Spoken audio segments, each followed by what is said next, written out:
ಚಾಮುಂಡಿ ಚಾಮುಂಡಿ ಓ ಕಾಳಿ, ಹಿಂಗದಲ್ಲೇ ವರ್ಧಿಸಲಿ ನನ್ನ ಭಾಗ್ಯ. ಬೇಡಿ ನಾವ ಭಾಗ್ಯವೂ ಸೌಭಾಗ್ಯದ ಹೊರತು. ಓ ಗಣ್ಣೆ ಮೈದೊರೆ, ಮಾಡೋ ಹರಿಕೆಯ. ನೀಲಾಕಾಶದಿಂದ ಭೂಮಿಗಿಳಿದು ಬಾ, ಇಲ್ಲವೇ ಭೂಮಿಯ ಬಸರನ್ನೇ ಬಿಗಿದು ಬಾ. ಎಂತಾದರೂ ಮಾಡಿ ಬಾ. ತಡ ಮಾಡಿದರೆ ತಲೆ ತೆಗೆದಿಡುವೆ ನಿನ್ನ ಪಾದದಲ್ಲಿ. ಅರ್ಪಿಸಿಕೋ ಅರ್ಪಿಸಿಕೋ ತಾಯಿ. ಭಾನುಮತಿ,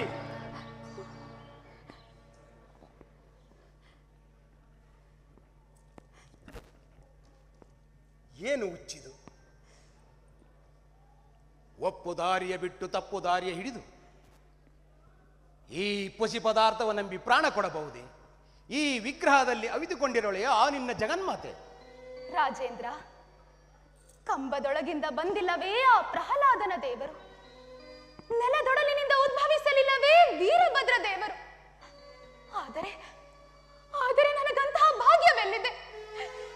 ನನ್ನ ಪಾಲಿಗೆ ದೇವರು ಕಲ್ಲೆ. ನಾಥ, ಗಜಲಕ್ಷ್ಮಿ ಇತ್ತು, ಅಂಬರದ ಐಸರಿ ಇತ್ತು, ಸಾರ್ವಭೌಮತ್ವದ ಸಿಂಹಾಸನವಿತ್ತು. ಅವೆಲ್ಲವೂ ಇನ್ನು ನನ್ನನ್ನು ಬಿಟ್ಟು ಹೋಗಿಲ್ಲ, ಮುಂದಾದರೂ ಬಿಟ್ಟು ಹೋಗಲಾರದು. ಇನ್ನು ನೀನು ನನ್ನ ಮಾವನವರ ಮಾತಿನಂತೆ. ಇನ್ನೂ ನಿಮ್ಮ ಮಾವನವರ ಮಾತೆ ಎದೆಯಾಳದಲ್ಲಿ. ಪರಿಣಾಮ ನೋಡಿಕೊಂದಾದರೂ ರೀತಿಯನ್ನು ಬದಲಿಸಿಕೊಳ್ಳಿ. ನಮ್ಮ ಮಾವನವರ ಎದೆಯಾಳ ನಿರ್ಮಲ, ಆದರೆ ಮಾವನ ಎದೆ ಪರದೆಗಳು ತುಂಬಿಕೊಂಡಿದೆ ರಾಜಕಾರಣದ ಗೊಂದಲ. ನಿಮ್ಮ ಮಾವನವರ ರಾಜಕಾರಣದ ಸಂಚು ಕೌರವರ ಬಾಳನ್ನು ಕುಕ್ಕುವ ರಣಹದ್ದಿನ ಚುಂಚು. ಅಕ್ಕನ ಮಕ್ಕಳ ಬಾಳನೆ ಪಾಳ್ಕೈದ ನಿಮ್ಮ ಮಾವ ಶಕುನಿ ಪ್ರತಿಕಂಸ. ಭಾನುಮತಿ, ನಿಂದಿಸಬೇಡ ಮಾವನನ್ನು. ಅಖಿಲ ಜಗತ್ತು ನಿಂದಿಸುವುದು ನಿಮ್ಮ ಮಾವ ಶಕುನಿಯನ್ನು ಸೂರ್ಯಚಂದ್ರರಿರುವ ಪರ್ಯಂತ. ಭಾರತ ಮಾತೆಯ ಬಳಿ ಮಕ್ಕಳಂತಿರುವ ಕೌರವ ಪಾಂಡವರೊಳು ಒಡಕು ಹುಟ್ಟಿಸಿ ಹಿಡಿ ಗುಬ್ಬಿ ಮರಿ ದೊಡ್ಡ ಆನೆ ಮರಿಯನ್ನು ಮುರಿದು ತಿನ್ನುವಂತೆ ಮಾಡಿಬಿಟ್ಟ ನಿಮ್ಮ ಮಾವ ಶಕುನಿ ಭಾರತದ ಭವಿತವ್ಯವನ್ನು. ನರೇಶನೇ, ಇನ್ನಾದರೂ ಈ ಹಿಂಸೆಯ ಕತ್ತಿ ಜಾರಿ ಬೀಳಲಿ. ಹಸ್ತಿನಾವತಿ ನಿಂತು ನೋಡುತ್ತಿರಲಿ ಜಗತ್ತನ್ನು. ಶಾಂತಿಯ ಕತ್ತನ್ನೆತ್ತಿ. ಓ ಸ್ವಪ್ನ ಮುದ್ರಿತ ಪ್ರಾಣಿ, ನನಗೊಗ್ಗದ ವಿಚಾರ, ನನ್ನೆದೆಗೆಸದ ಖಡ್ಗದಾರ. ಪತಿಗೆ ಒಗ್ಗದ ಕಲ್ಪನೆಯನ್ನು ಮೆಲಕಾಡಿಸುವುದು ಸತಿಗೆ ತರವಲ್ಲ. ಇಂತಹ ಕಲ್ಪನೆಯ ಅಲುಗಿನಿಂದ ಕೊರೆಯಬೇಡೆನ್ನೆದೆಯ. ಮತ್ತೆ ಶಪಿಸಬೇಡ ಮಾವ ಶಕುನಿಯನ್ನು. ಇಂದೆನ್ನ ಮಾವನು ನನ್ನ ಪಾಲಿನ ದೇವನಾಗಿರುವನು. ಅದನ್ನು ತಿಳಿಸಲಿಕ್ಕೆ ಬಂದೆ. ಏನದು? ಕೇಳು ಕರಿಪುರದರಸಿ. ಕಾಲ ಗರ್ಭದೊಳು ಹೊಕ್ಕು ನೋಡಬಲ್ಲ ಸಂಜಯ ದೇವನು ಸಹಜವಾಗಿ ಸಾರಿದನು ಧೃತರಾಷ್ಟ್ರ ದೊರೆಯ ಮುಂದೆ. ಏನಂದು ಸಾರಿದನು ಸಂಜಯ ದೇವನು? ನನ್ನ ಸಾವಿನ ಬಗ್ಗೆ. ನಿಮ್ಮ ಸಾವಿನ ಬಗ್ಗೆ? ಶಿವ ಶಿವ, ಏನದು? ಕೇಳೆನ್ನರಸಿ. ಈ ಭಾರತದ 18ನೆಯ ದಿನವೆನಗೆ ಮೃತ್ಯುವಿನ ದಿನ. ಆದರೆ ಅಂದಿನ ಸಾವನ್ನು ತಪ್ಪಿಸಿಕೊಳ್ಳಲಿಕ್ಕೆ ಸಹಾಯವನ್ನು ಹೇಳಿದನು ಸಂಜಯ ದೇವನು ಮಾವನವರ ಮಾತಿನ ಚಮತ್ಕಾರದಲ್ಲಿ ಸಿಕ್ಕ. ಅದಾವ ಉಪಾಯ? 18ನೇ ದಿನದ ಬೆಳಗಿನಿಂದ ಮರುದಿನದ ಉದಯ ಬೆಳಕು ತರುವ ತನಕ ನಾನು ವೈಶಂಪಾಯನ ಸರೋವರದಲ್ಲಿ ಮುಳುಗಿರಬೇಕು.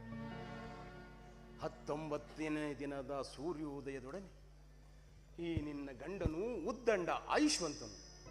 ಆದರೆ ನಿನ್ನ ಸಹಾಯವಿಲ್ಲದೆ ಸಾಧ್ಯವಿಲ್ಲದು ನನಗೆ. ಸತಿಯ ಸಹಾಯ ಪತಿಗೆ ಸತತವಾಗಿ ಹೇಳಿ ಹೇಳಿ ನನ್ನಿಂದ ಯಾವ ಸಹಾಯ ಬೇಕು? ಕೇಳು ಹಸ್ತಿನಾಪುರದ ಮಹಾರಾಣಿ. ಬಾಣ ಮಂಚದ ಮೇಲೆ ಮಲಗಿರುವ ಭೀಷ್ಮರನ್ನು ಕಂಡು ಕೇಳಿ ತರಬೇಕು ಜಲಸ್ತಂಭ ರತ್ನವನ್ನು. ಆ ಜಲಸ್ತಂಭ ರತ್ನವನ್ನು ಅವರ ತಾಯಿಯಾದ ಗಂಗಾದೇವಿ ಅವರ ಕೊರಳಿಗೆ ಕಟ್ಟಿರುವಳು. ಆ ರತ್ನವನ್ನು ಕಟ್ಟಿಕೊಂಡ ಮನುಷ್ಯನು ನೀರೊಳಗೆ ಮುಳುಗಿರಬಹುದು 3 ದಿನಗಳವರೆಗೆ. ಆ ರತ್ನ ನಿನ್ನ ಕೈಗೆ ಬಂದುದಾದರೆ ನಾನು ಮರಣ ಮೀರಿದ ಮೃತ್ಯುಂಜಯ. ಓ ನನ್ನ ಪ್ರಾಣದರಸನೆ, ನಿಮ್ಮ ಪ್ರಾಣ ರಕ್ಷಿಸುವಂತಹ ರತ್ನವನ್ನು ತಂದು ನಿಮ್ಮ ಕೈಯೊಳಗಿಡುವೆ. ನನ್ನ ಪ್ರಾಣ ಪಕ್ಷಿಯನ್ನಾದರೂ ತೆತ್ತು. ಹೌದು ನಾಥ, ನನ್ನ ಪ್ರಾಣ ಪಕ್ಷಿಯನ್ನಾದರೂ ನಿಮಗೆ ಆ ರತ್ನವನ್ನು ತರುವೆ ನಾಥ, ತರುವೆ.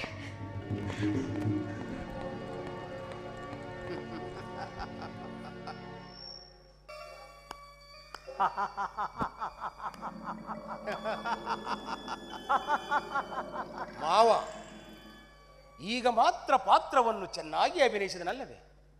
ಇದರೊಳಗೇನಾದರೂ ತಪ್ಪಿದನೆ ಮತ್ತೆ? ಚೆಚೆ, ಎಳ್ಳಿನಷ್ಟು ತಪ್ಪಿಲ್ಲ ಧೃತರಾಷ್ಟ್ರತನೆಯ. ನಟನೆಂದರೆ ನೀನೇ ನಟ, ನಟ ಸಾರ್ವಭೌಮ. ನಿನ್ನೆ ನಟನಾ ಕಲೆ ದಿಗ್ದರ್ಶಕನಿಗೂ ದಂಗು ಬಡಿಸಿತು ನಿನ್ನ ಅಭಿನಯ ಚಾತುರ್ಯದಲ್ಲಿ. ಸುಯೋಧನ, ಬಾಣ ಮಂಚದ ಮೇಲೆ ಮಲಗಿರುವ ಭೀಷ್ಮರನ್ನು ಕಂಡು ಕೇಳುವಳು ಭಾನುಮತಿ, ಬಿಚ್ಚಿಕೊಡುವನು ಜಲಸ್ತಂಭನ ರತ್ನವನ್ನು ಆ ಸುಮತಿ. ಆಮೇಲೆ ನಾನು ಮರಣ ಮೀರಿದ ಮೃತ್ಯುಂಜಯ. ಮರಣ ಮೀರಿದ ಮೃತ್ಯುಂಜಯ. ಮಾವ, ನಾನು ಮೃತ್ಯುಂಜಯನೇ. ಹೌದಯ್ಯ, ಹೌದು. ಅಂದ ಬಳಿಕ ನನಗಿನ್ನಾರ ಭಯ? ನಿನಗಿನ್ನಾರ ಭಯ? ಮರಣವನ್ನೇ ಮೀರಿದೆ ಎಂದ ಮೇಲೆ ನಿನಗಿನ್ನಾರ ಭಯವಯ್ಯ. ನನ್ನ ಈ ಮಾತಿನಲ್ಲಿ ಎಳ್ಳಿನಷ್ಟಾದರೂ ಸಂಶಯವಿಲ್ಲ ಸುಯೋಧನ. ಮೃತ್ಯುಂಜಯ, ಮೃತ್ಯುಂಜಯ, ಮರಣ ಮೀರಿದ ಮೃತ್ಯುಂಜಯ. ಮರಣ